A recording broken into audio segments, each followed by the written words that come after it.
بسم الله الرحمن الرحيم. التجربة الآتية من ضمن تجارب فيزيائية عراقية.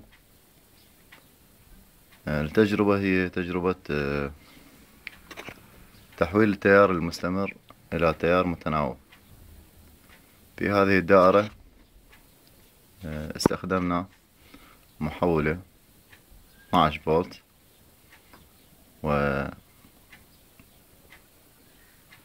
ونابض حديد. نابض الحديد بهذا الشكل، وقطعتي بلاتين. قطعتي البلاتين مرتبة بهذا الشكل،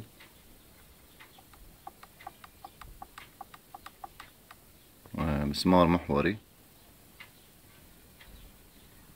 قطعة البلاتين من هذا الطرف مربوطة بالنابض الحديد، والقطعة الأخرى مثبتة على قطعة الخشب. مفتاح كهربائي،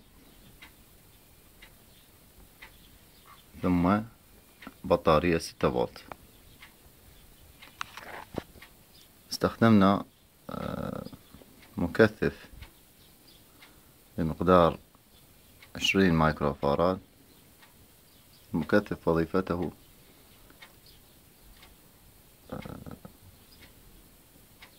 منع حدوث شرارة في سني البلاتين، وكذلك رفع الفولتية، رفع الذبذبة الكهربائية.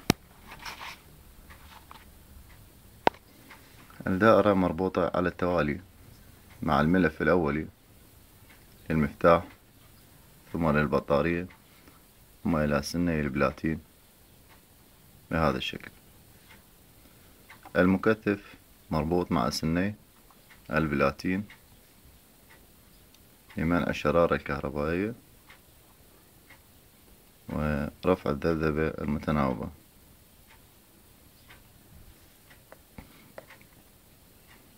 عند تشغيل الدائرة، لو أخذنا المقياس تدريج 250 فولت متناوب،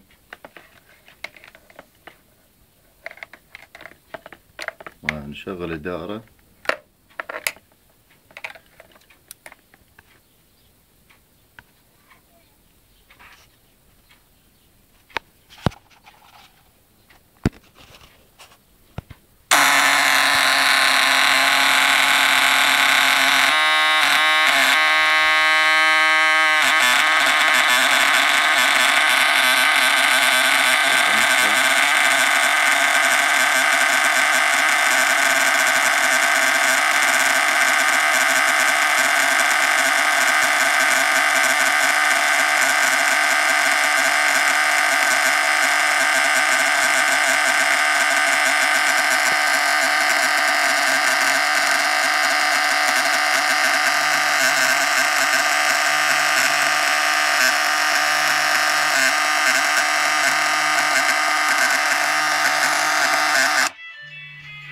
سوف نحصل على فولتية متناوبة بقيمة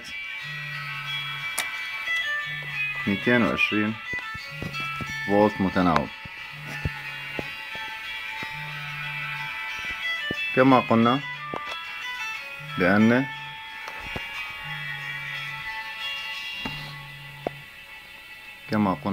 بأن التيار المستمر إذا تذبذب سوف يرتفع من الملف الأولي إلى الملف الثانوي، وبدوره يرتفع من 6 فولت إلى 220 فولت. تجربة نستطيع أن نعملها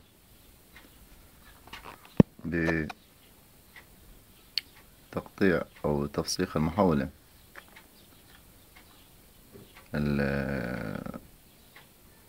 ال6 فولت، وبأخذ الشرايح الصغيرة وجعلها بهذا الشكل.